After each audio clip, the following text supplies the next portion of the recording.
Who plays young Batista? I mean, it's Cooper Rush worth 2.5 points? I would hope Quinn Ewers put up a decent stat line against Arizona State. If he didn't, we have a real problem. You can say the same thing about Creighton. Okay, they had the one good game against Kansas at home. When Toast talks about the kicking market, it's like some earth is flat shit. Andy, true or false, this is going to be a dog walking. Dog walking. This is my dog walking of the day. I think it's going to be very ugly. Dog walking. I think this is going to be ugly. Batista is by far the worst police officer in the history of the force. Dude, the whole theme of Dexter seasons 1 through 6 is somebody very close to Batista is doing something terrible, and he's too much of a moron to figure it out. And he every single season he gets a promotion too. It's like, oh, you're Lieutenant Sergeant Batista now.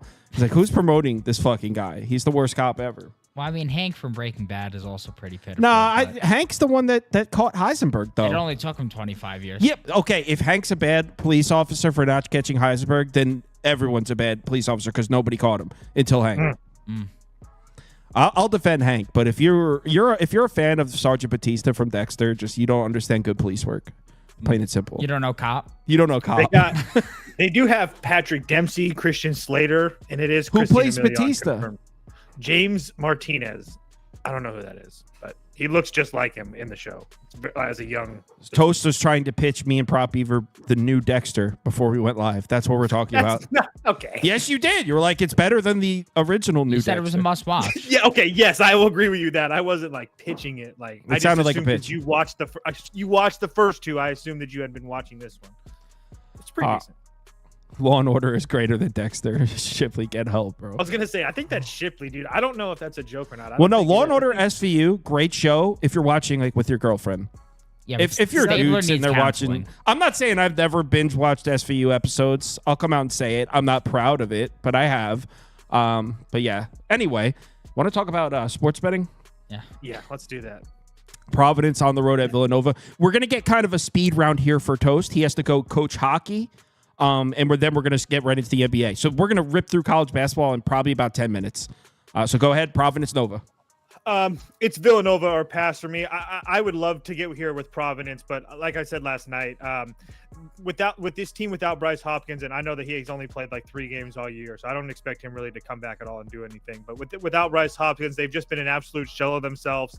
They've played in a crazy good schedule. I will give them that. But I trust this Providence team at the dunk 10 times more than I trust them anywhere else on the road.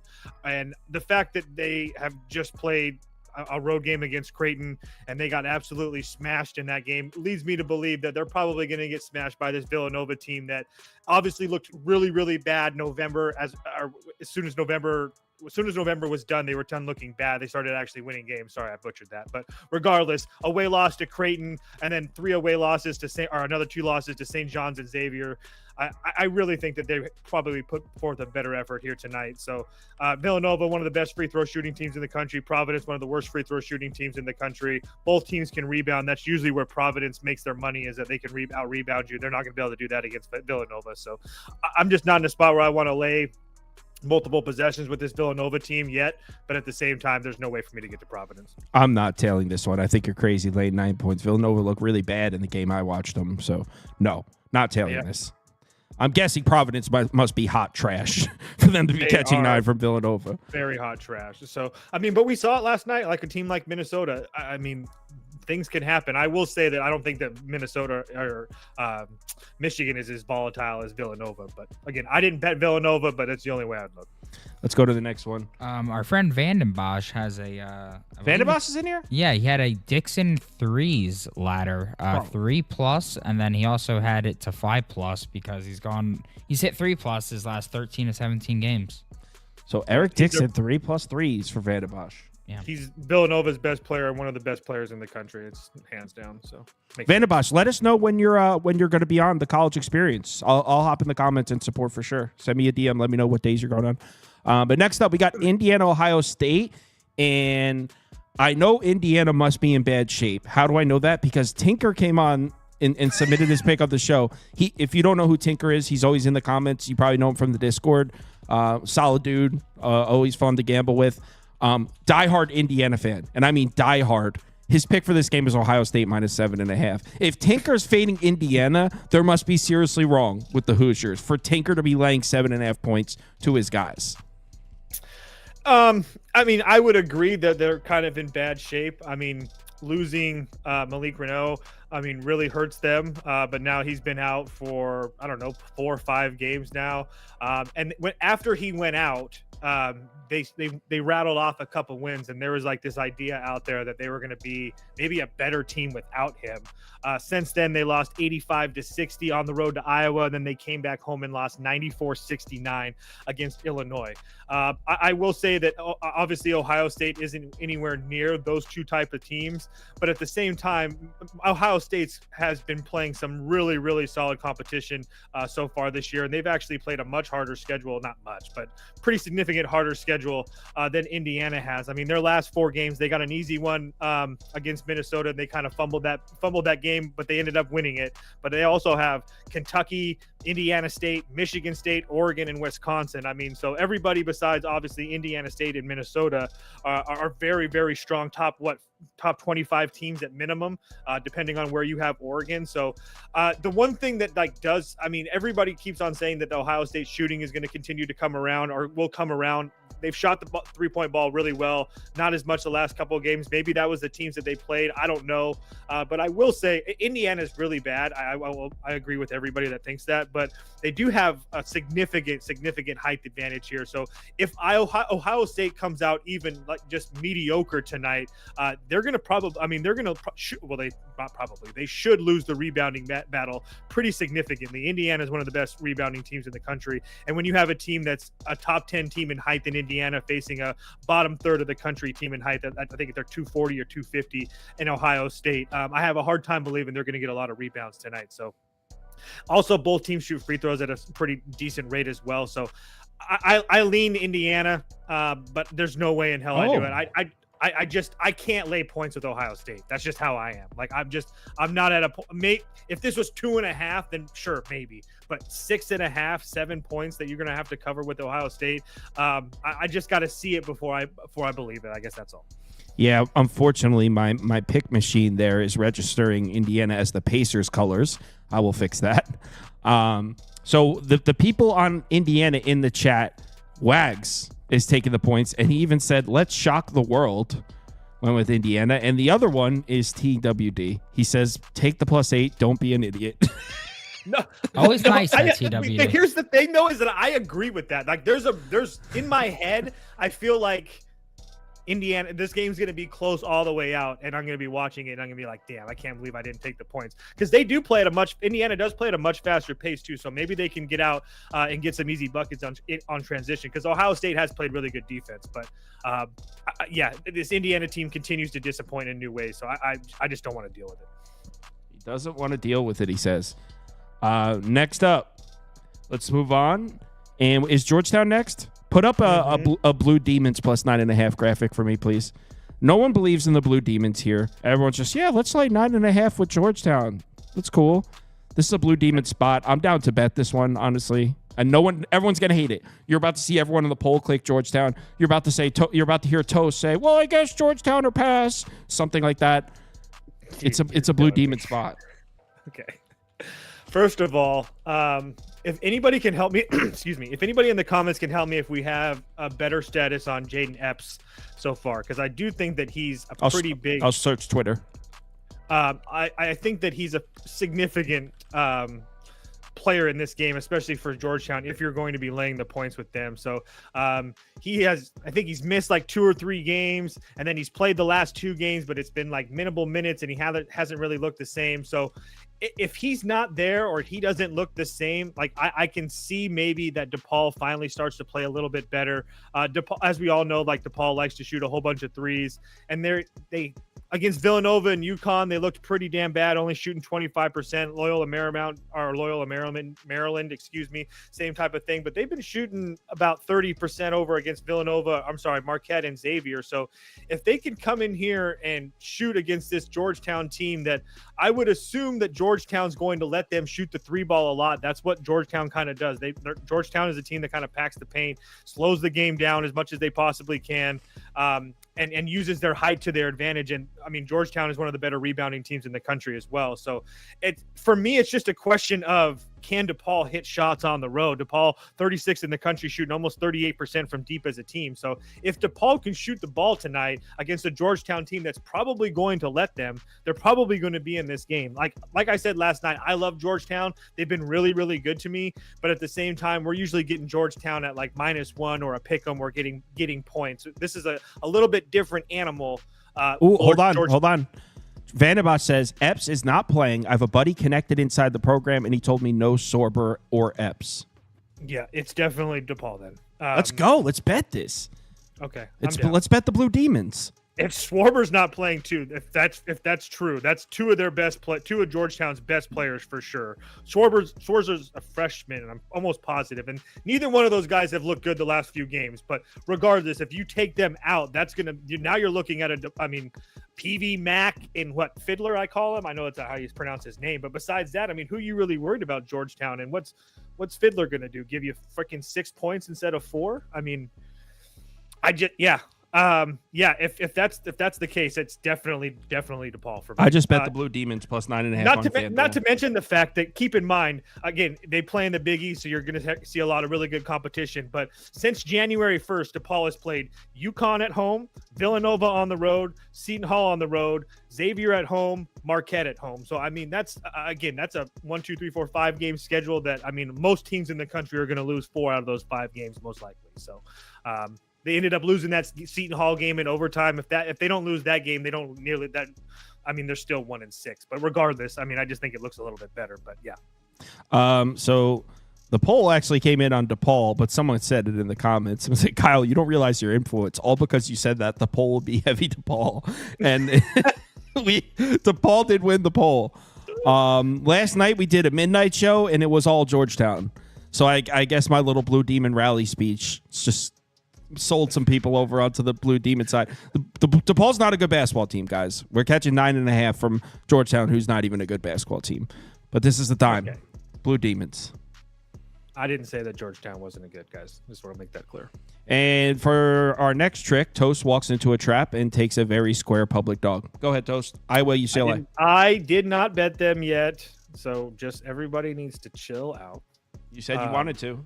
I don't. I really do want to, but let's just double check here. Let's see what the line is right now. It was bumped up to 7, just like I said. I thought if it was going to go up, we're going to see, because I don't understand why it's back down to 6.5 now. Very interesting.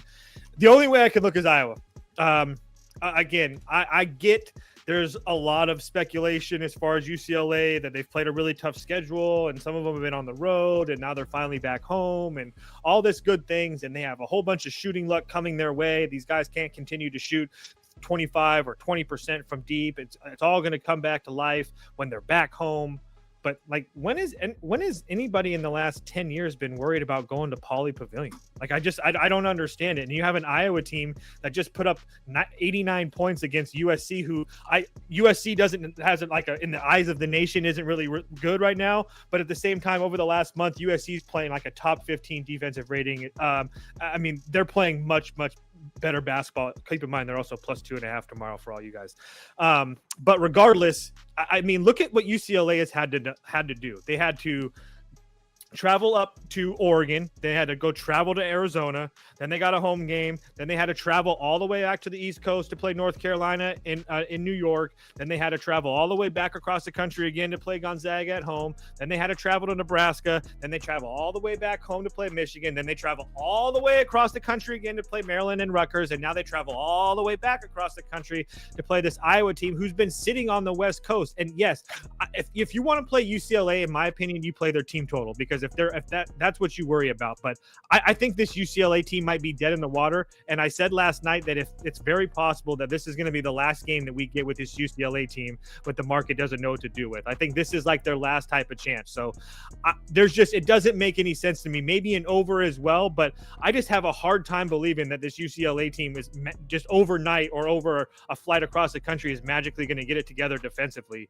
I just don't see that happening. So Iowa hasn't played a lot of games on the road, but they scored 83 against Michigan on the road. Like I said, they scored 89 against UCLA on the road. They scored 85 against Wisconsin on the road. They can't play defense, sure. So maybe an over, but there's no way in hell I'm laying points with this UCLA team. Not a chance in hell.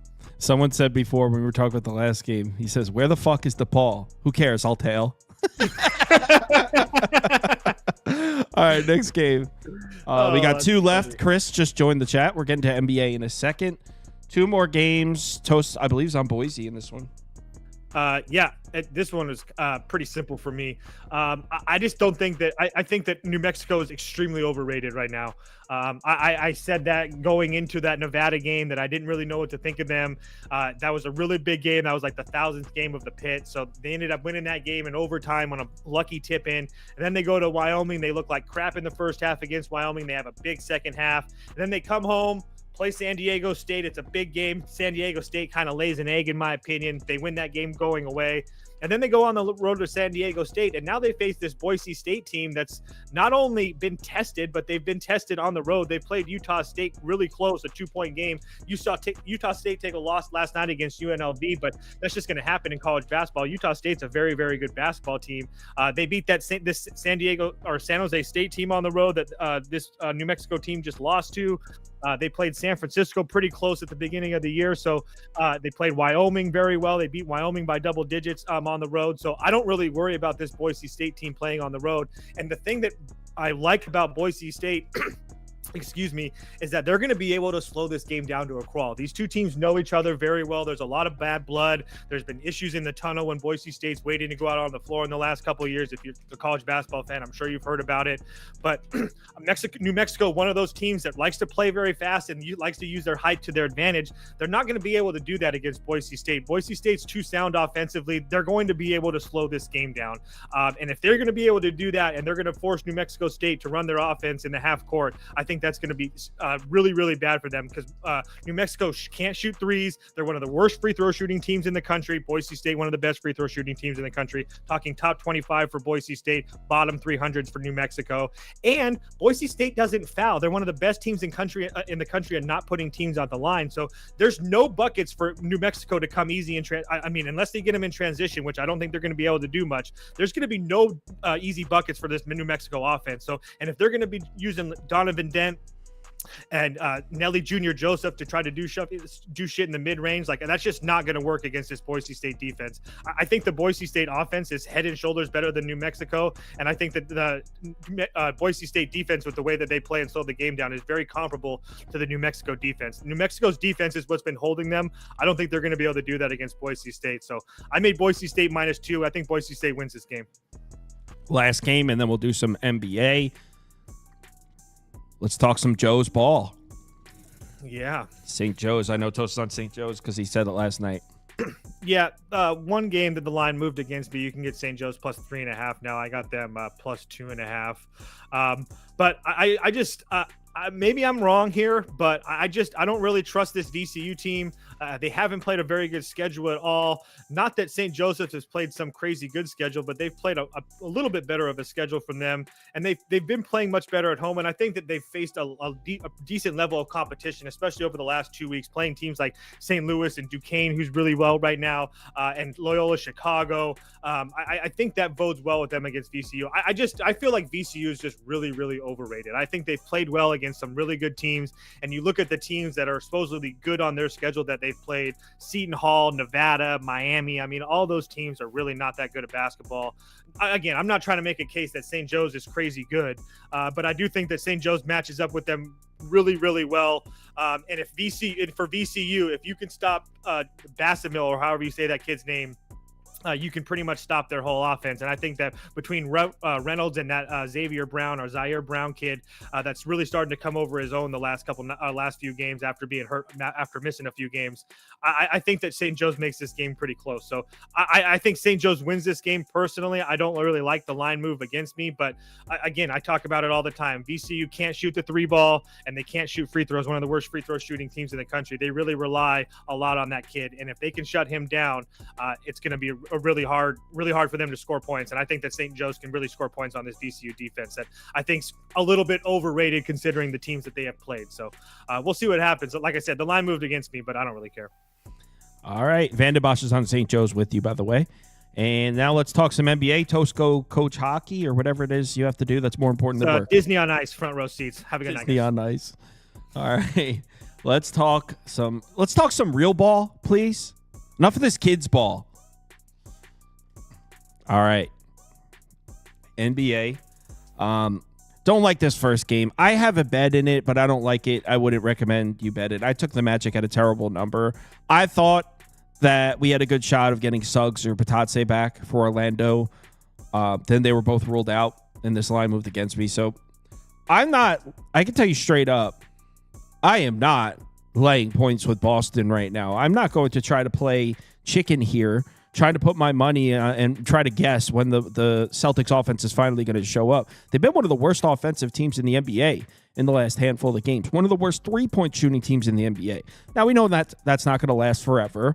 But, again, I'm not playing chicken with my money, trying to pick and choose the spot where it comes back. They just got beat by the Raptors outright. It's one of the worst three-point defenses in the NBA. The Magic, even missing the pieces, still a good defense, still a team that puts a lot of pressure on the perimeter. You're not going to get a bunch of open looks from three off against this Magic team. At 14.5, even with an injured Magic team. I guess I'll say Orlando plus the points. Don't really like it, though. I was hoping to get Suggs back or Patatse back for Orlando. Gentlemen? I agree that what's up? I agree that Celtics have not been playing good basketball at all. But they're a team that I think is capable any night when they're locked in to play good basketball. So when they're off of a loss, I never really want to have my money against them. Magic, though, you can trust them on the defensive end. And with Paolo in there, I kind of feel like they can hang with anybody. So it's a game that I have trouble betting. I do trust both defenses, if anything. And I see the market pushing it up. So I'm just kind of confused in this game. If I have to play right now, I would go under 213. Under? Okay. I can get with an under, honestly. Chris? What up, fellas? Same thing, Ski. Same thing Ski said. I talked about this one this morning. And I told myself, I think we lost a couple unders. I think at the beginning of the week, Cal, I told myself, I'm not playing an under for a week. I just want to see how good I can be without playing unders. And I've hit 4 in a row. So I'm not playing any unders, but I do lean under. It's for a lot of what Ski said. And what you said too, Kyle, you said that Boston's struggling to score the basketball. I don't think that they're just magically going to score the basketball against the Orlando Magic. This is still the second best defense in the NBA. Boston also shooting a ton of threes. They don't even care about getting to the rim at all. And you mentioned Orlando running teams off the 3-point line at the second highest rate over the last 5 games. So I think even with Paolo in there, we see Boston bring it on the defensive end. Orlando is also some strong trends towards Orlando as well. 2-0 to the under as a double-digit road dog this season. They're also 4-1 to the under as a dog when the total is set below 212. 7-3 to the under if it's set below 215. So I don't think what you said, Kyle, I don't think Boston's offense is magically just going to bounce back. The reason why I couldn't lay the points or take the points is because I kind of do feel like Boston eventually their offense is going to get going. I just don't think it's going to be in this game. In Orlando, I would at least want, to what you said, Kyle, I would want Batage in or Jalen Suggs, somebody. I just saw Orlando get run off the court against Milwaukee. So yeah, it's a stay away for me, but I'm with Ski. Glad I didn't take it last night because I was about to play it at 210 and it's only moved north. So I'm off the game, but under would be the recommendation here. All right, let's move on to the next one. And the next one, this is an interesting matchup because based on, if you just want to play the offense versus defense game on both sides of the floor, 218.5 is way low. because both these teams should be able to score. Minnesota's been hitting their shots in the last 3 games. They're hitting over 41% of their threes. They're hitting their 2-point field goals. They got a great effective field goal percentage. Minnesota's offense has been coming around. Knicks defense has been a liability. On the offensive side of the ball, they're one of the best in the NBA, one of the most consistent offenses in the NBA, but the Knicks defense can't be relied on right now. Knicks offense can score on anybody. So why haven't I bet the over? Because these teams run a slow-ass pace. It's almost like I don't care if these teams are going to be hitting shots if we're only going to see 95 possessions apiece. So it's a tough one to bet because I do think these teams are able to score on each other. But if we're seeing a slow-paced game, I don't really want to be stuck on an over. Also, another kind of wrench thrown in the gears here. One of the areas that the Knicks have been struggling defensively is the above-the-break 3. There's no DiVincenzo, who takes 5.5 shots per game from there. So Minnesota's been taking a lot of threes out there. They've been making a lot of threes. They're actually first in three-point efficiency above the break in the last 10 games. But DiVincenzo takes by far the most shots on the team from out there. So with him not out there, no revenge game for DiVincenzo. Makes this game interesting. I guess you put a gun to my head, I would go Knicks. At home, I think the Knicks I would put this one closer to 6. But I'm going to get a bet at it, especially with Karl Anthony Towns listed as questionable. By the way, I still think the Knicks can score in Minnesota without Towns. They had no problem scoring all over Philly. They had an offensive rating of like 227 against the Sixers without Towns the other night. Minnesota's defense is solid, but if you look at their recent games when they've seen good offenses, it didn't look all that solid. So Minnesota's defense isn't something that particularly scares me right now. I would lean Knicks. Didn't bet it. If I knew Towns was going to be in, if you told me right now Towns is definitely going to play, maybe I'd consider betting it, but as of right now, it's just Knicks or pass. Did I see a Julius Randle graphic in here? Which one of you guys is the Julius Randle graphic? Ski? No, it must be for Prop Beaver. I mean, or it must be just Old Faithful because I always played Julius Randle.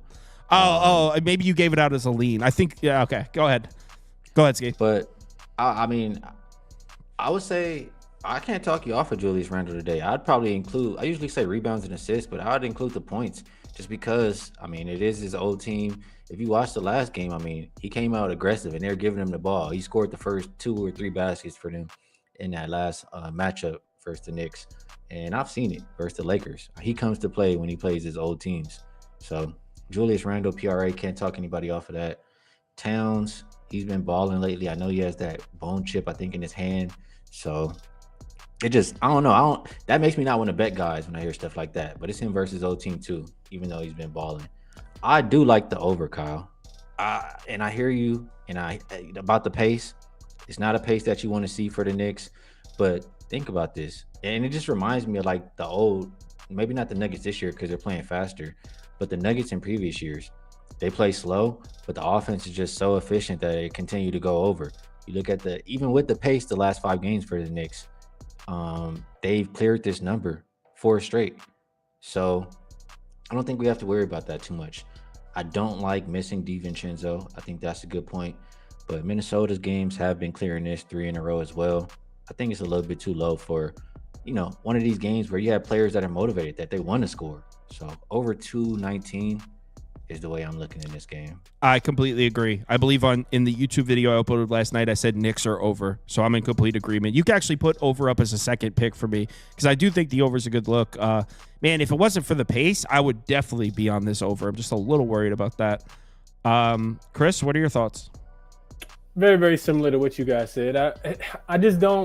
I can't do anything without Dante DiVincenzo. Like, I know he's already out, but Cat being listed as questionable, like, how serious do we think that hand injury is? I know they say he could, take surgery, but Papa Tibbs is like, nah, no surgery. We playing through that. So he maybe he's out there today. I'm not sure. I don't know what to do with this game, man. I really have no idea what to do with this one. I do lean with you guys towards the over. I was thinking more under last night. But if the shots are falling, I could definitely see this one getting up and over such a low total. I think Ski makes a great point comparing the Knicks slow-paced offense and highly efficient offense to the Denver Nuggets because Denver used to get really low total. So I agree with that point from Ski. I was more so leaning towards the under at first, but with the total dropping, and as you said, Kyle, the Knicks not playing good defense, it will be over for me as well. But I'm not betting this one, especially without knowing if Cat's going to play. Maybe a look towards Randle on this 3-point prop. That as well. I think that's a solid look in addition to what Ski said. He's always listed at 1.5. he's probably going to chuck him because he's probably going to take Dante DiVincenzo 3. So, yeah, maybe a look towards his 3-point prop at 1.5 over. You guys are a couple of Julius Randle fans. I got a couple of Julius Randle fans on the show today. You absolutely don't. I've never spoke highly of Julius Randle, but he does go hard against his old team, like Ski said, because he came back and crushed the Lakers every time he get a chance. I'll be honest, just how much I dislike him is the only reason I'm not betting him tonight. Only reason. Stop it, Next game up is an interesting one. So this is what we got from the Raptors. This is what we're looking at right now. You got a Raptors team. You got Manuel Quickly comes back from injury. They don't look all that great. Quickly gets hurt again. They've played 2 games since they lost Quickly the second time. They're 2-0 outright. 2-0 against the spread. Against Boston and Golden State. What? It actually gets weirder than that. Not only have they won their last 2 games against the Warriors and Celtics, but they did it with an average possessions per game at 95, so a super slow pace, and they had a defensive rating of 105. So I'm going to say that again. The Raptors, they lose quickly. In their following 2 games since losing quickly, they beat the Warriors, then they beat the Celtics, and they did it by playing slow-paced basketball and good defense. So that's where we're at right now with the NBA. The Raptors are playing slow-paced, good defense basketball. That being said, the Raptors have played the Bucks twice this year. In both the games against Milwaukee, they couldn't score at all. The offense looked terrible against this Bucks defense both times they saw them. And it makes sense. I mean, the Bucks protect the rim well. Raptors are an offense that want to get to the basket. So it makes sense how Milwaukee would be a tough matchup for the Raptors. I really don't know what to do with this game. Part of me wants to take the under based on the type of basketball we've seen from the Raptors in the last couple of games. But also part of me is like, well, maybe the Raptors played 2 slow-paced games because they played 2 slow-paced teams in the Celtics and Warriors. Maybe that's why the game was slow-paced, because they were just playing the pace of their opponent. So I really don't know what to do. The Raptors are such a wild card to me right now. You could put Raptors plus 11.5 up for me, because if you put a gun to I promise I do have some bets open. We're going to get to them. Just none of the early games. If you put a gun to my head, I would probably just take the 11.5. But Milwaukee is a tough matchup for Toronto. So tough to get a feel on what to expect from the Raptors, especially considering what we saw the last couple games from them. You guys have anything in this one? If you put a gun to my head, there's no way the answer coming out of my mouth is the Raptors. I'm sorry. I don't care if they won a couple games in a row. No, I'm not. Wait, hold on. You're not buying into the Raptors defense. I'm not going out like that, man. Absolutely not. They're playing the Warriors, who, I mean, they've been, since JK went down, they don't even know who they are. They have no identity. They also didn't have Draymond. Yeah, it's just, I'm not putting too much stock into that. And the Celtics, they haven't been playing well, and they probably just looked at the Raptors and overlooked them, just thought they would just come out and win anyway. So the Raptors will have to make me a believer. The Bucks, they had that stretch where Dame was missing games, Giannis was missing games. Then they were out of rhythm when they came back. Now they're focused, they're playing better, coming off back-to-back blowout wins. Last 2 times they played the Raptors, they blew them out too. I mean, it's Bucks or nothing for me in this one. I think it's fair to deer. Fear the deer. Chris, are you also a Raptors hater? No, I'm not. I'm just not a Raptors believer, though. I'm not a believer. You check into the resort, bro. Nah, I'm not staying there. Especially when I'm good. So Andre Jackson Jr. got rolled out, right? What about Mabaji? I know he was listed as questionable. He's still questionable. He's still questionable, but Andre Jackson Jr. I guess does impact the defense a little bit, but here's why I couldn't do it, Kyle. You mentioned it. Like, what Toronto likes to do, the Bucks do really, really well. Like, if you want Toronto to stand around the 3-point line and make threes, their team total is definitely going under. And then I talked about this in the other game. So who did the Bucks beat first? They beat Sacramento, right? And after losing to the Knicks, they got smoked by the Knicks, and then they beat Sacramento.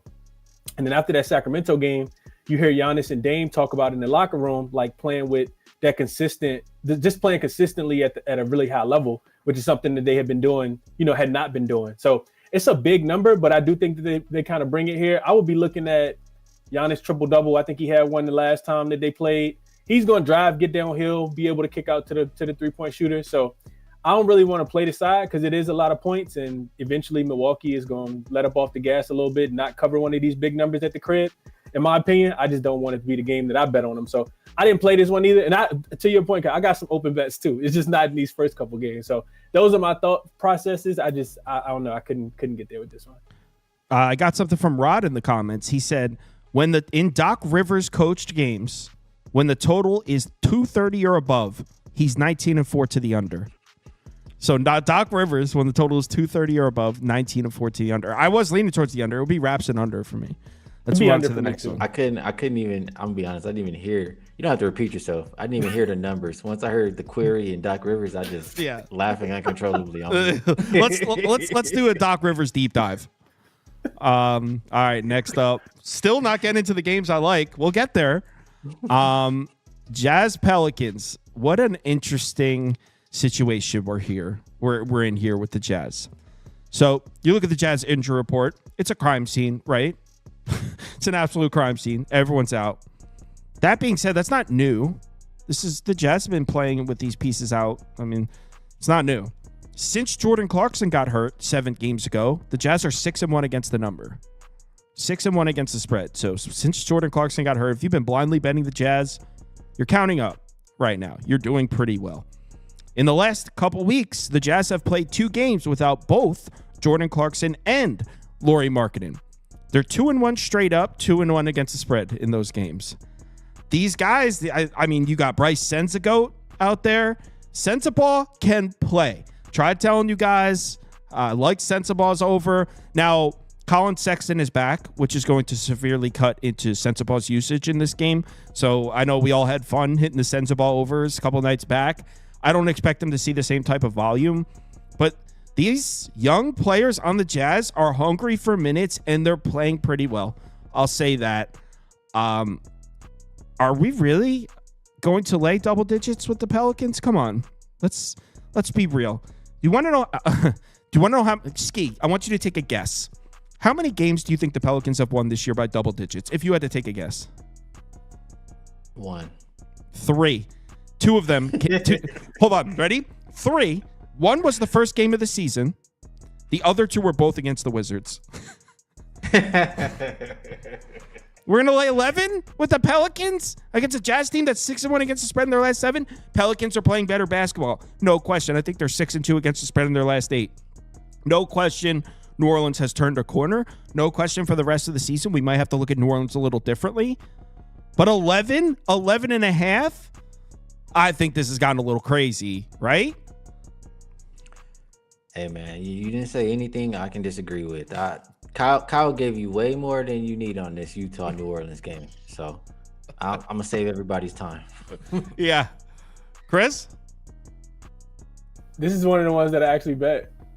Shit! All right, but I bet the total though, and I did take it last night. I'm looking at the game. I'm seeing how fast the Pelicans are playing. I think they're like 3rd in pace over the last 3 games. They are 14th in pace over the last 5 games. They're getting up and down the floor. Like all they want to do is get up and down the floor. A lot of it is either DeJounte Murray, the ball's in his hands and he's like trying to get in and kick out the shooters, or they give it to Zion. And he is getting downhill, and that's why I like it, Cal. I don't like that Messi is ruled out, because a lot of what I think with Lauri Markkanen and Walker Kessler and John Collins all ruled out, I do think that the Utah Jazz will struggle to be that great offensive rebounding team. I just think this game is going to be played with pace. I'm looking at the Pelicans' last 5 games. They're averaging about 233 points. This total last night when I bet it was like 228 and a half. I was like, Pelicans offense, Zion getting downhill. That's the only thing I could think about. Zion getting downhill. I only need the Jazz to contribute like 108, 109. The Pelicans are giving up 117. Like they couldn't stop Dallas the other night without Luka or Kyrie. They were just, layup line. So I ended up going over. Like I said, I don't like it as much without Messi being there, because I like them being able to get some offensive boards, and they are 8th in putback opportunities over the last 5 games. But with the pace that I'm expecting this game to be played at, is only over for me. Also, I played Zion assists. It was 4.5 was like super juiced. I played Zion assists at 6. Then I laughed. Zion assists? Zion Williamson assists. I took it at 6. Then I took 7 at plus 205. And I put just a little sprinkle on 10 at plus 1,400. Just because, like, think about the game, Kyle. You squinting your eyes. Think about the game. Zion gets the ball. He's going to be going to the paint. And who's there to stop him? John Collins? Nah, he's not playing. Laurie Marketing? Nah, he's not playing. Walker Kessler? Nah, he's not playing. Zion had 9 assists on 18 potential against the Chicago Bulls in a game that he probably should have had about 17 assists because they shot 25% from the three-point line. And I'm still upset that I missed the over by 2 points in that game. But outside of that game, against Boston, he had 11 potential assists. Versus Minnesota, he had 11 potential assists. 10 potential assists versus the Pacers. I'm just thinking this game's going to be, he had 10 assists versus the Pacers on 11 potential. I'm just thinking this game's going to be like wide open, up and down the floor. He'll get downhill. He's been kicking to his teammates. So, I play Zion assist, man. I think it's great. Utah, 4th most assists allowed on the season, 29th in defensive rating. They're allowing the 3rd most points in the paints. I just think that he's going to be able to get downhill. LeBron also had 12 and 14 assists, getting downhill against this team, probably with more, shot protection, more rim protection. So, yeah, I love this game. I know you guys don't, but I play over and Zion assist ladder. Zion assists. More like Zion assisted living. Let's move on to the next game. Thanks, Chris. To Chris's point, Zion has hit 7+ assists versus Hardy's Jazz in 4 straight games. They pretty much turned him into a distributor. 14, 17, 14 potential assists in those games. I mean, yeah, I agree. I condone the shit out of that play. Not only did he give out Zion assists, but he then proceeded to shadow box about the bet. About Zion's 6+ assists. Bradley was joining us. Yes, this is going to be a good one because I know me and Ski are about to go head-to-head and probably put the belt up here. About, let's see. Okay. I think Ski's on the Nuggets. Am I wrong, Ski? I'm pretty sure I heard you say on the Nuggets on your show. I didn't bet it. He don't look too confident, guy. So, okay. But I like it. The more I like it. So you got to talk me off. So I'm on. Okay. So I haven't bet this one yet, but there's a reason for it. If you watch the video I uploaded last night, I like the matchup. This is why I like it even better. The market's doing exactly like I called it. So last night it was Heat minus 2.5. On YouTube, I said I like the Heat, but I said I'm waiting it out because I'm hoping to get the Heat at plus money before tip. I love it when a plan comes together because it's now Heat +1. I'm waiting it out. I'm going to bet this one at the last second. If I can get a Heat plus 105, that's what I'm looking for. I like this matchup for Miami. So, by the way, this is assuming Jokic plays. Obviously, if Jokic doesn't play, we're chilling. And if Jokic gets ruled out and I get stuck with a Heat -4, obviously I played it wrong. But I like this matchup for the Heat regardless, whether Jokic plays or not. So let's pretend Jokic plays. There's this facade going around that the Nuggets are playing some good defense, and I'd like to call bullshit on that. Yes, if you look at their last 6 games, they have some decent-looking defensive numbers. 4 of those games, one was against Brooklyn, who, honestly, I don't know if Brooklyn could score points in the Big 12 right now with the lineup they were putting out there last week. Not tonight's lineup. That's different. We'll get to that. So you got Brooklyn. You got the Mavs twice, who since Luka have gotten hurt. Brooklyn with those injuries and Dallas without Luka, that's 3 games against terrible offenses. And the other game was against the Clippers. So the Nuggets played a 4-game stretch against some really bad offenses and put out some decent defensive, actually some good defensive numbers. Their other 2 recent games, one was against, I think it was Boston, and the other one was against Houston. And in those games, their defense looked terrible.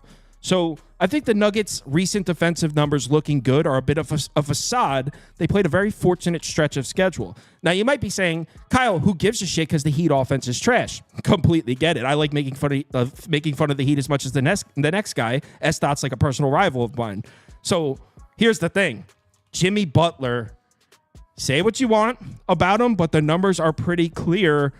In the last 24 Miami Heat games, Jimmy Butler's played in 12 of them. The 12 games with Jimmy Butler, they have an offensive rating of 116. Offensive rebounding rate looks good. They turn the ball over less. Literally everything looks better. The 12 games without Jimmy Butler, there's a dramatic drop-off offensively for the Heat. So this Miami Heat offense, we look at it as a bad offense, but when Jimmy Butler plays, they're actually a pretty good offense. So I like the matchup on that side. And as far as the Nuggets offense, we know this Nuggets team has been running at a fast pace this year. They push the tempo. They get out in the fast break. It's been very successful, without a doubt. It's actually a good matchup for the Miami defense because Spoelstra is not going to let you come into Miami and run up and down the floor on them. They're third in transition frequency on the defensive side of the ball. They're not going to let you run fast break on them all night. They also protect the rim at a very good rate, where the Nuggets like to take a bunch of shots. I like the matchup for the Heat. As I said last night, I'm waiting it out, looking to get a Heat money line at plus money. That's my goal. It's been my goal since last night, and so far the plan looks like it's going pretty well. When I made the video, it was Heat minus 2.5. I'm now looking at Heat plus 1. So we're getting close. We're getting close. Are we putting the belt up? Well, I'm gonna make my argument for the other side, and then we'll figure it out. Those 24 games for Jimmy Butler, I mean, is that the same Jimmy Butler, the same Heat team that we're looking at right now? I mean, this is as toxic as it gets. He just got suspended. He's coming back on. He doesn't even want to be there. Who knows if he's been in shape or ready to play tonight or whatever. I don't think anybody else on the team likes that he's still there and he's back playing tonight. I just feel like it's not, how do I say? I guess it's not just a great environment for the team. Like they don't like what's going on right now. Nobody likes it. Also, this is a Heat team that first game home after a 6-game road trip, that's a flat spot too. So I think it's a lot of negatives for the Heat there. They've also lost to this Nuggets team 6 games in a row. The point about the Nuggets defense, I don't think the Nuggets defense is good, but what I do think is they've shown us that the offense is good enough that it doesn't matter because they continue to win games. So coming off of a bad performance that they just had, I think they're hungry, and I think they're clearly the better team. I think the Nuggets are the right side. We putting the belt up? Neither one of us made it official yet. But I can tell you I will be making this official. I'm waiting for a plus money. I've been calling my shot since last night. I'm waiting for that plus money. The market is clearly moving towards Denver. The reason I won't bet it yet is just because I will not be stuck with the Nuggets without Jokic. I refuse. So I need Jokic. You don't care if Jokic is in or out. I need Jokic to be in. Obviously, if he's out, I prefer it. But I would imagine the line moves dramatically if he's ruled out. I think he's going to play, though. So my angle that I like is based on the fact that Jokic plays. Obviously, if he doesn't play, hey, more power to us. But yeah, I'm down. If Jokic plays, I'm down to put the belt up. So a belt with an asterisk. If Jokic plays, the belt's on the line. Chris, there's a gun to your head. You're forced to break the tie. Give me Denver. Go ahead. Give me Denver, Kyle. Put a Denver logo up for him, AJ. Yeah, put a Denver logo up for me. So what I don't like about Denver, that's gun to my head. I didn't bet the game, just so people know. I never bet games until I know who's playing. I don't care if it's like 5 minutes before. I'll just send it out that I bet it then. But couple things that you said that make a lot of sense, Kyle. Everything that you said, I saw all the same stuff. Like it all makes sense. But then to Ski's point, it's like, you can't look at just the spreadsheet. Like you gotta think about what's going on in Jimmy's head. They're like, I'm reading stuff that they want him to be the third option. He's like, nah, I'll be the third option in Phoenix behind KD and Bradley Beal. I'm not being a third option behind Tyler Hero and Bam Adebayo. So we have no idea. All I heard that he's been doing is selling coffee at his little coffee shop. Like we have no idea what's been going on with Jimmy and how the chemistry is going to be at all. So it's no way possible thinking about not knowing if Jokic is going to play and then not knowing what we're going to get from Jimmy Butler. Like it's not. Guys. You don't think so, Kyle? Like you don't. He hasn't been out for 3 years. It's been like 3 weeks.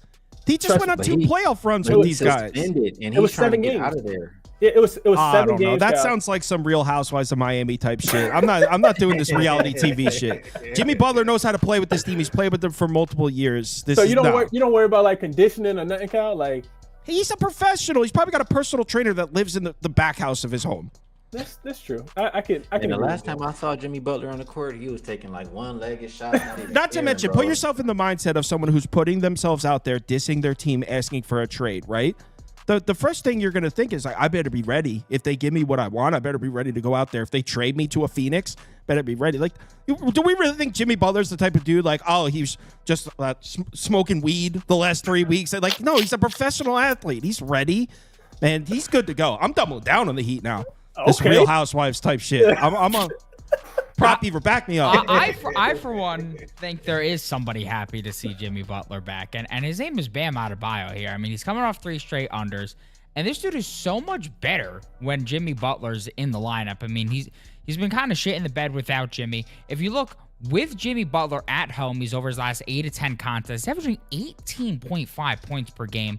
Over his last 6 to 7 contests overall, averaging 19.6 points per game, but yet we're getting a discount for here because Jimmy Butler is back. I think it's very undeserved. Now he's going to face a Denver team that he flat out owns. Let's take out the playoff games where we're getting inflated minutes here. Even in their last 8 regular season matchups, Bam is 7-1 to the over. He's averaging 19.4 points per game, and he's always been the focus offensively in these games. I mean, he's posted a 22% usage rate in all 8 of those contests, averaging 29% usage. With just 22% usage rate at home, Bam is 27-3 to the over since last season, averaging 20 points per game. 7-1 this season, also averaging 20 points per game. And then what do we know about Denver? Their main struggle going back to last season defensively, defending the paint. Bam, over his last 7 to 10 against bottom 15 paint defenses with Butler this season, averaging 19. You guys are making it seem like Jimmy's escaping Guantanamo. I think he needs to settle a bit in here, pass it to his fella Bam, make amends, and get things going here. So I think Bam's gonna go over, and I think the Heat are gonna cover and get a little sneaky little win here. So let's go, Kyle. Only Prop Beaver can reference Guantanamo Bay while describing a Bam out of Bayou player prop. But I will say, I think you guys are blowing the drama a little bit out of proportion. We know what the relationship is between Jimmy and the front office. We don't know how his teammates feel. They might be completely cool with you don't know. Those guys are friends. They went on playoff runs together. That happened in the past, Kyle. You've lost a friend before. Stop it. I've never once lost a friend, ever. So last thing, Kyle, you remember the other day we talked about, and not to go on, this is a quick point. Remember the other day we talked about how Atlanta always beats Phoenix, and it was like all the way back to like 2013, the last time that the Phoenix Suns actually came into Atlanta and won. I think it was like 12 games in a row. Yeah. Ski mentioned that the Heat had actually lost 6 straight to the Denver Nuggets overall. The last time that the Heat actually beat the Nuggets in Miami was Finals. March the 19th, 2018. It wasn't even in the finals. They swept them that year. I thought they went 4-1. You're right. My fault. 4-1. They won the first game in Denver, though. Remember, they didn't. They got swept at home. So you got to go back to 2018. They're 7-0 last 7 games in Miami. All right, we got this. We got a declaration from Thank you. Let's hear from S-Dot. Tonight is the return of Vice City jerseys. Jimmy returns from suspension, and it's D-Wade's birthday. Heat are not losing. Hero is going to show approve. I don't know about that. I don't even know what that means from a logistical standpoint. Today is 3-1 voting in the All-Star game. Not sure what he means by that. Don't know. You got. I've never heard Kyle more excited to hear from S-Dot. Me either. Yes, that's how you know we go win, Skis. Put the belt up. It's me and you versus him and S-Dot. Every time I read S-Dot's comments, he's usually like me rolling my eyes. I was fired up for that one. Whatever that meant, S-Dot, I agree. It's Dwayne Wade's birthday. You heard it. You guys are feigning the heat on Dwayne Wade. S-Dot, why do we even know when Dwayne Wade's birthday is? You free? Yo, I can't even be on S-Dot's side. I can't even make it through 5 minutes. I turn on him. All right, Charlotte, Chicago. I have a bet in this one, and I got a couple points of closing line value. I got over 234.5. Recent pace between these two teams out of this world. I think we're going to see 115 possessions apiece here. Very simple. I think this game is going to move 1 billion miles an hour the entire time. I don't even think either of these offenses are particularly great. I just don't know when is this game slowing down between the Hornets with LaMelo and the Bulls? Yes, there's a couple injury concerns. If Josh Giddey's ruled out, probably hurts my over a little bit. But honestly, my bet on the over is not necessarily reliant on the personnel, let's say. I'm betting on the over based on the type of basketball game I'm expecting to see here. I'm expecting nonstop sprinting. So yeah, I got not that closing line value is the an indication of a win, but I did get the over at 234.5 here. It's up at 236.5 now. I like the over. I think you got good news regarding Giddey. I'm pretty sure he was questionable and got upgraded to probable. So. Are you? Oh, Prop Beaver, you're on us. You're with us in this one too. Well, yeah, I got a Mark Williams prop. I mean, the dude's on fire right now. I got it at 27.5. Pretty sure it's still there. Yeah, I mean, last 2 games, I think he's points plus rebounds. Yeah, I mean, it's just absolutely silly what the guy's doing. I think he's put up 40 plus points plus rebounds in back-to-back games. And now they just traded away Nick Richards, obviously, to the Suns. So obviously, a lot of potential for more minutes, and he's already been seeing more minutes in the Charlotte Hornets offense. I believe his last 7 games, he's seen 28 plus minutes, and that is a key number. I'm just trying to get the graphic up because there's one guy who does our graphics lately. He doesn't make my picks. He makes our guest picks and not ours. I don't know who it is. I forgot you had picks As a today. fucking prick. Anyways, so 1 second. Let me just go ahead and get my write-up up. Both teams top 12 in pace, kind of what Kyle was alluding to. Both teams really speeding up the pace lately. And the Bulls allow the most points per game to the pick and roll man. That's where 25% of Williams' points come from. They're also 29th in rim frequency, 23rd in rim efficiency on the season, so it's their glaring weakness. Last 2 weeks also, this team is just getting absolutely killed by opposing centers. The last 14 to 20 centers to face them have cleared their PNR mark. And Williams' minutes and usage, they're on the rise right now. 28 plus minutes last 5 or 6 games. 21% usage his last 4 or 5, averaging 23%. His own games without Richards since the trade, we saw him play 36 minutes in that game. And Diabate may not even play in this one. With 27 plus minutes and 18% plus usage going back to last year, guys over his last 8 to 10, and he's averaging 34. We're getting this at 27.5. I mean, this number should be closer to 29.5, not 27.5. So I think we're getting some nice value here. We saw him face Chicago earlier this season. He had 32 points in that game. There was no LaMelo spacing the floor, speeding up that pace. And on top of that, Williams only had a 14% usage rate in that game. I think there's a lot of value for Mark Williams to keep it going here. I think this guy could be a wagon. There is a plus 106 available for the Heat. We're waiting it out, guys. This is the plan from last night. We're waiting it out. We want the Heat last minute. Plus 110. Let's shoot for a plus 110. Let everyone bet Denver.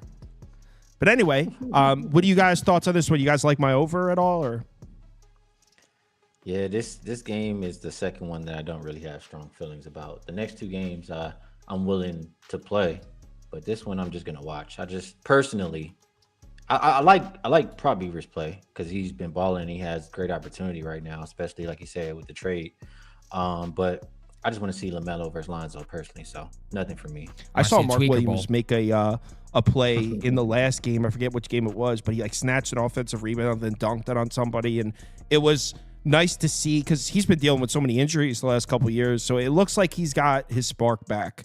Because people forget, like they like him a lot, Mark Williams, and we kind of all forgot about him because he's been hurt. He has a high ceiling as far as a big in this league. So, yeah. Chris, what about you? I'm gonna just tell Prop Beaver because I saw a couple people talking about it earlier as well. I love the Mark Williams angle. Points plus rebounds in this matchup against Vucevic. Forget about it. Probably put him in the basket. So I like it. And plus, I don't bet Bulls games. Remember, like, whatever I need to do, they do the opposite. So that's right. Yeah. Also, with your point to the over, Cal, Charlotte has played in 5 games so far this season. I'm guessing that most of them with a total of 230 had LaMelo included. 5-0 to the under. These 2 teams 8-2 to the under. Last 10 games, the Bulls have won and covered, I think, 6 straight games against Charlotte. They own this team, and on top of all of that, the totals are 8-2 to the under. So whenever you get these high-paced totals, they typically go under 2. But I'm tailing Prop Beaver. Thank you. Cool. So according to what Chris said, it's gonna go the opposite. So you're golden, Kyle. Right. That's a fact. Yeah, I mean, Chris is on a Bulls-free diet for the last month or 2. Absolutely, yeah. All right, let's go. Treat on me to the well next too. one. Treat me well. I feel good about myself. I'm down 6 pounds on the Bulls-free diet. Next up, actually, Ski. I was watching your show earlier, and my lean in this game is Vino's pick. So I saw Vino said Dallas team total over. That was my lean. So that actually gave me. I forgot to make a graphic for this one, Prop Beaver. That was my lean on the game. I said if Kyrie plays, Oklahoma City coming off last night's game against Cleveland. We know their defensive numbers don't look nearly as good with Hartenstein and Holmgren both out. Coming off the huge game where, you know what they showed us last night? Not that this is necessarily like, oh, this is what we're going to see with Oklahoma City, but they showed us that without those 2 guys, they could still be an elite team in the league if they turn up the pace, right? They run a fast tempo. I don't think the Oklahoma City defense is elite anymore without those 2 guys in, but they're still an elite team because their offense actually becomes better. They run faster and they have all that talent on the floor, all that athleticism on the floor. So I'm not willing to take the Dallas plus 8 here because I think Oklahoma City could score, especially with no Derek Lively in there for Dallas. So I think Oklahoma City can score no problem. But I do think if Kyrie Irving plays that we could count on Dallas to get up and over their team total. I didn't bet this one. This was just a lean. I became a little more confident in it when I was watching Ski's show and I saw Vino was on it. So I like this Dallas team total over. I actually might bet this now that I saw Vino's on it. What do you guys think? I think, well, the total continues to move up here, right? I think Kyrie's going to play because, one, the line went up to 8 or 8.5, and now it's come back down to 7, and the total is going up. So I think that means Kyrie is going to be in today. And I agree that OKC, if they're going to have a smaller lineup, they're going to have to play with a little bit more pace, and it is less rim protection. I don't think it's so much that the defense isn't good. It's just, playing faster, etc. So I can't really talk anybody off overs. I don't know why we would specifically put Dallas, though. Vino has his reasons. I like OKC in this game. I don't think they expended too much energy yesterday. I mean, they only won by 60 points. It wasn't a hard-fought game. So OKC on back-to-back so far this season, they've covered 5 out of 7. On the road, they've covered both. OKC, after good shooting performances, like higher than 47%, they've covered 13 in a row. And 4 of those were on a back-to-back this season. So I'm not a bunch of young guys, clearly the better team. I don't really care if Kyrie plays or not. I just would prefer to get the best of the number. I think the Thunder are the right side here. Yeah, I mean, I'm not even leaning towards the Dallas side. I just feel like what we could expect from the Oklahoma City might be a wide range here, coming off the big game against Cleveland. I trust me, I'm not taking Dallas plus 8. It's just if I had to pick one angle I'm most comfortable with, it would be Dallas scoring. Chris? Yeah, I bet this one last night. I just took OKC. I laid it was 6 last night, and I laid the 6 last night. It's still a lot of what Ski said. Them being 5-2. I saw 5-1-1. I guess it just depends on what the closing line was, but 7-0 straight up, 5-1-1 against the numbers playing on the second leg of back-to-back. They are plus 14 in point differential on the second leg of back-to-backs. 3-0 straight up, and against the spread 3-0 straight up. All of their wins on the second leg of a back-to-back when they've had to travel, so different arena, whether it's home to road or road to home, they've won each one of them by double digits. And this is the Dallas team, which I kind of thought about Dallas. I was like, Kyrie coming back, but then you don't got Lively. So who's the scary guy that's gonna be scoring all the points? Because the scary guys was on Cleveland yesterday. They did nothing. So I heard SGA talk about it after the game. He said, it was just another game for us. I don't know if he really meant that or not, but they played it like it was just another game. And then they went and sit on the sideline, like Ski said, for this whole second half. So I do think that they have enough energy in this spot. I think it's a double-digit win. You want to know why I believe SGA when he said it's just another game? Because the same thing I've been trying to tell you, Cleveland's not that good. And then in 2 months, I'll play these clips on the show, and you're gonna be like, okay, yeah, you were right. They're not that good. Well, Ski, Kyle. They didn't play just a regular team last night. They were in a quick revenge spot from less than a week ago against the best defense in the NBA. They also OKC is number 1 in scoring over the last 5 games, as far as points scored per 100 possessions, playing the 7th strongest schedule. So yeah, they're gonna mollywop the Dallas Mavericks tonight, even if Kyrie comes back. It'll only be a second game back. All right. Not disagreeing, just like Dallas to score. Memphis, San Antonio. Ski, you talked about this one on your show, and you said you were leaning Spurs. I feel the exact same way. These two teams just played, and I took Memphis team total under in that game, and it looked excellent at halftime. Obviously, the second half did not go our way. I mean, Memphis went nuts and puts me in a weird situation. I do think that the Spurs get it back here. And I think we see the Spurs defense play a full game rather than a first half. I didn't have it in me to actually place the bet, but Spurs are pass for me. And I think, Ski, what you said on your show is exactly, I said the same exact thing on my up. I feel exactly the same way you do about this one. Yeah, I would prefer, and I usually like to think, teams in a quick revenge situation at home, that they can get the job done. John Morant, still don't know if he's going to be available today, and I think that's a big piece for Memphis. But just Wemby holding down the paint for the most part. I really wish I watched the second half of that game, because I didn't really see what Memphis changed to come back. I just know them as a team that likes to attack the paint, and Wemby can hold that down. So I think we'll get a big game from Wemby, whether it's points, blocks, however you want to look at him. I think he'll cash. And if I'm getting the quick revenge spot at home with, who I think will be the better defensive team tonight, I'd have to lean that way. San Antonio. You saw that clip of Morant dunking on him, right? Yeah. Holy, some serious shit. Chris? Yeah, I kind of agree with you guys too. I didn't bet this one because I did get the Memphis Grizzlies right on the last one. I took the -2.5. They haven't covered back-to-back games. The Grizzlies haven't since the day after Christmas when they beat the Raptors, and I think they got a cover against OKC. So don't really like them as much. I like them more when they were, coming off a loss. I think there's something like 13-2 against the number. It's a quick revenge spot for them here. I think San Antonio. I can't bet Memphis, especially without John Morant being out there. And but I don't like that San Antonio is without Jeremy Sohan. The other thing we talked about the other day, Cal, and something that I always kind of worry about. Ski was on it too. The other thing I kind of worry about is San Antonio being able to keep up offensively. Like you talked about matching the two teams up on the floor, Cal, how much, Memphis, likes to get to the paint. San Antonio does a really good job of rim protection, paint protection, that type of thing.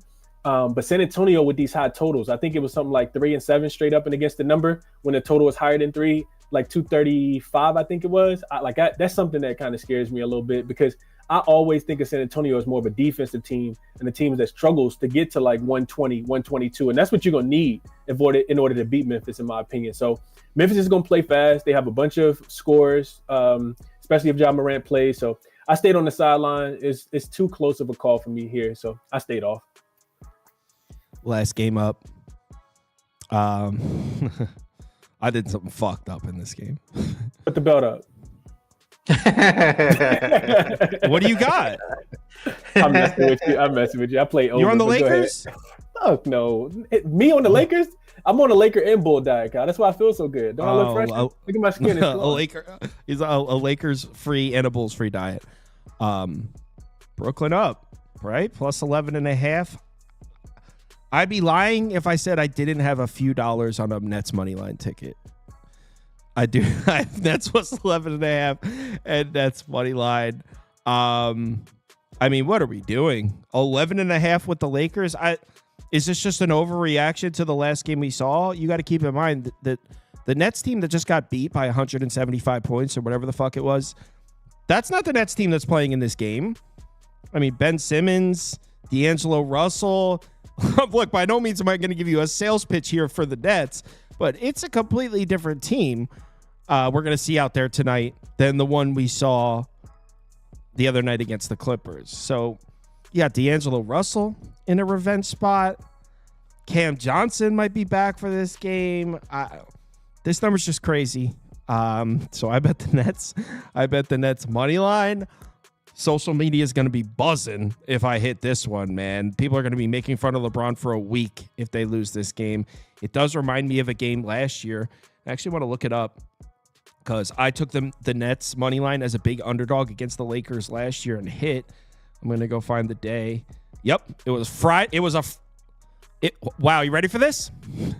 So I took the Nets money line. I believe they were getting 7.5 or 8.5 in that game against the Lakers.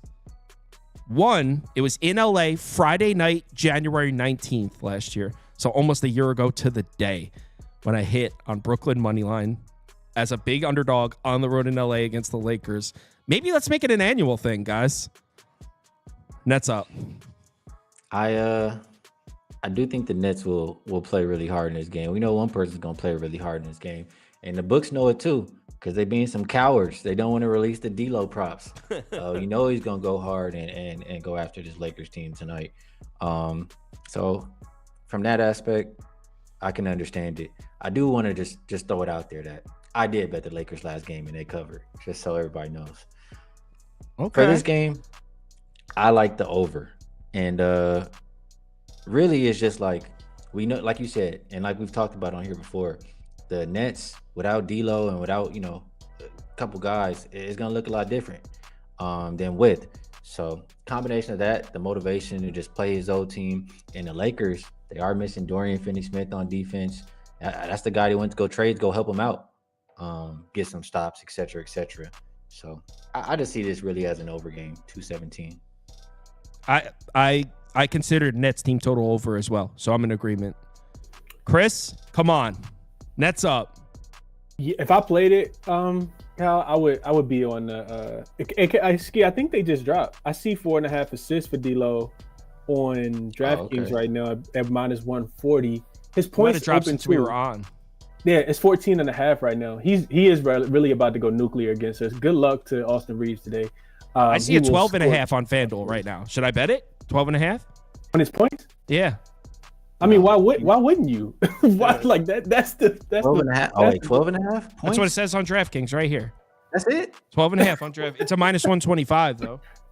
Yeah, who cares? That's a wrong or something. I mean the rest. I think they really just dropped. Maybe they just have zero respect for him. That is insane to me. Yeah, maybe he's getting 13 plus tonight. I think these just dropped. So I think a lot of people watching your show probably going nuke these odds because we all probably about to put this bet in at the same time. D'Angelo I see 13.5 on DraftKings. While we're looking at some numbers and stuff, everybody don't forget to go bet your boy, man. If it ain't broken, don't fix it. Get Austin Reeves assists. You don't need the 6.5 at minus. Go ahead and get some plus money at the 8+. Is cashing. I just got Russell at 13.5 on DraftKings. Just got it. I see that. Yeah, I see that too. I hadn't added that, but I bet over last night thinking that the line was going to keep moving. Ski, we talked about this like 2 weeks ago when D'Lo first came back and was on Brooklyn. Their offense is so much better with him being out there and facilitating. And now you get, a team that scored how many points did they have? Like 24 at the end of the game against the Clippers the other day. I mean, they're going to be fired up and motivated in this game to come out and score, especially against the Lakers. And, just outside of that, so this will be the 7th game that D'Lo's played on the Nets. They're up and over 219 is what I got it at. I thought I was getting some CLV. It's going the opposite way, which has been cashing for me recently. So hopefully that continues. But they're up and over 219 in 4 to 7 games that he's played so far. You look back at the last 5 games for the Lakers. Yeah, they're playing pretty slow, second slowest in pace.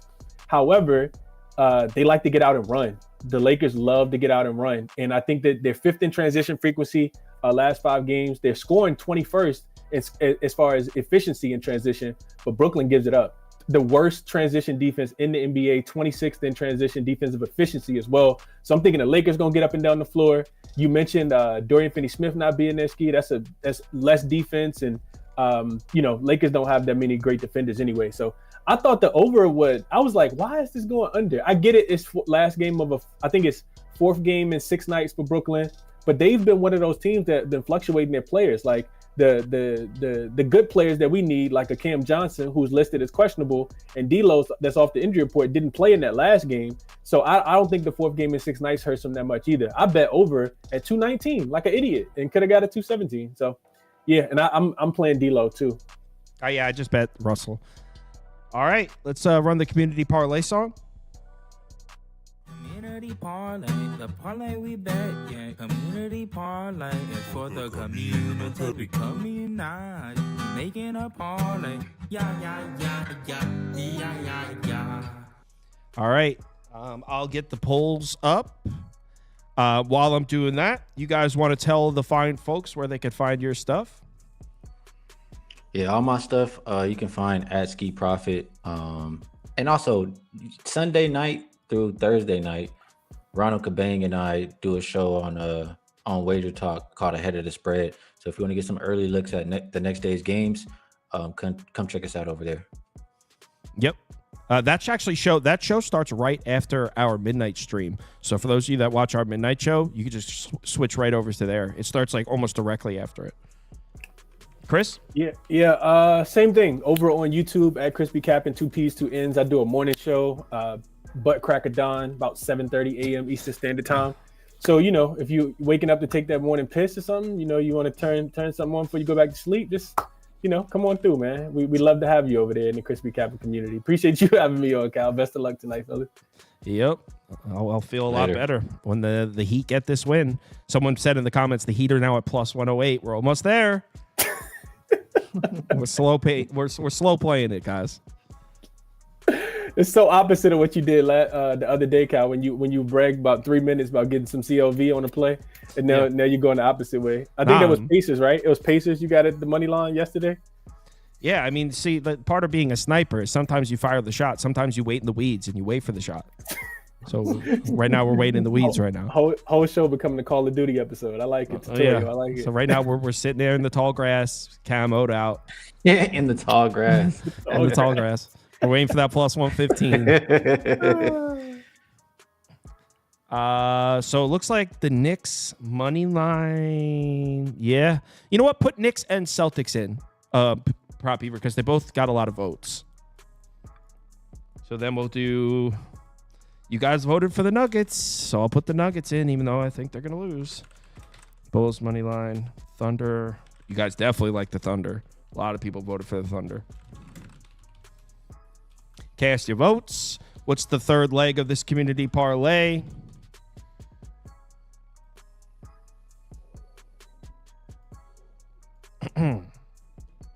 Someone said, what do you guys think about the Toronto and Bucks game? If you rewind, we did it.